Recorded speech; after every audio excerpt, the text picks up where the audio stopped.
Dr. Jorge, you're the expert here. You know, when it comes to acid reflux, there are certain foods that are almost universally accepted as problematic and give almost everybody a problem with acid reflux, right? Yeah. I've got beaucoup acid reflux sitting right. I can't even lift this acid reflux.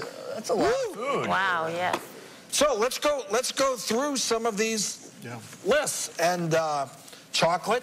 Chocolate. I mean, you got to remember that any food that's fatty is going to open up the sphincter between the esophagus and the stomach, and it's just a natural gate opener, so it's going to make you more likely for the acid to come up.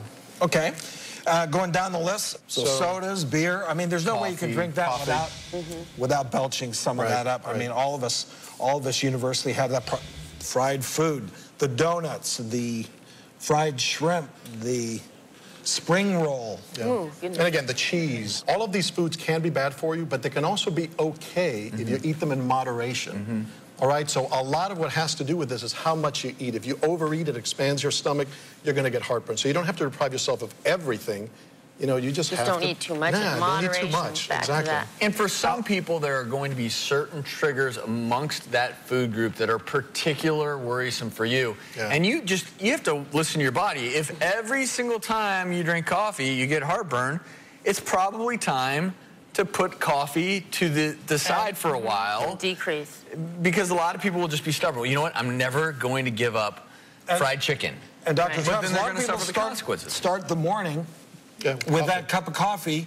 They're on the run. They're not eating anything. They're skipping breakfast, which we've talked about all the time that you shouldn't do. Well, that's going to give you acid reflux first thing in the morning. And just remember, way to start the morning. Correct. Every time you have something in your stomach, the food is going to act as a natural buffer. So it will help things a little bit at first. So definitely not an empty stomach. And reflux, to me, is one of those hints your body is trying to tell you about yourself, and that's what today's show is about. Hints your body is trying to tell you about your health. That's what we're covering. Our first question comes to us from Lara in Los Angeles, California. Hi, doctors. I tend to get hunger pains and sometimes heartburn after I eat a meal. And even if I've just eaten something, I still feel hungry. And I tend to get really tired also. Is my body trying to tell me something? Thanks. Let's talk about these dreaded hunger pangs, pains, unsettled feeling. Yeah. Well, I mean, first of all, it could tell you that you're hungry.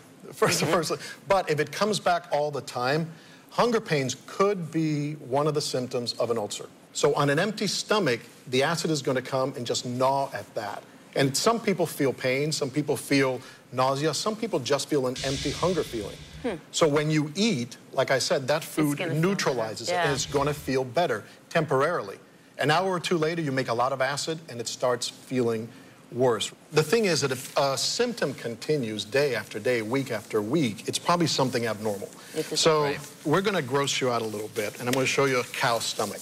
Oh, it would gross me out. Is that what that is? Yeah, it looks like a towel, doesn't it? It smells like formaldehyde. You're letting out some silent no one mistake that for It's a little bit. No, this is a cow stomach, which is huge compared to a person's stomach. But the interesting thing is all these little ridges and linings, that's where you make acid from all the time. All those little crevices, that's where you digest food. All these little crevices, that's where acid can build up. The same thing in the human stomach. Here we go. I think we should have it on camera. You have all these folds. All of them make acid. And this is what an ulcer looks like. It's a divot. You can have it over here. You can have it in many different parts of the stomach. What's most common is to have it in this little area called the duodenum. So you have a live, open sore. You eat something, that's not going to be affected by the acid, and you're going to feel good, no nausea, no hunger pains temporarily.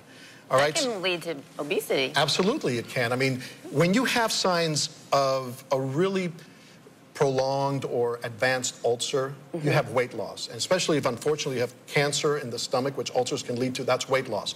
But sometimes weight gain is your way of treating an ulcer.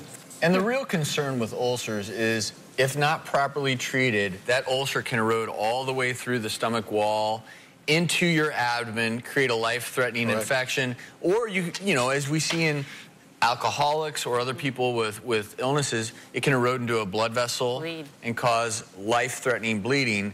That's why if you hit the nail on the head. If you're having these hunger pangs every time after you've eaten, and then an hour later you need to get that checked out because that's not just you being hungry. That's more.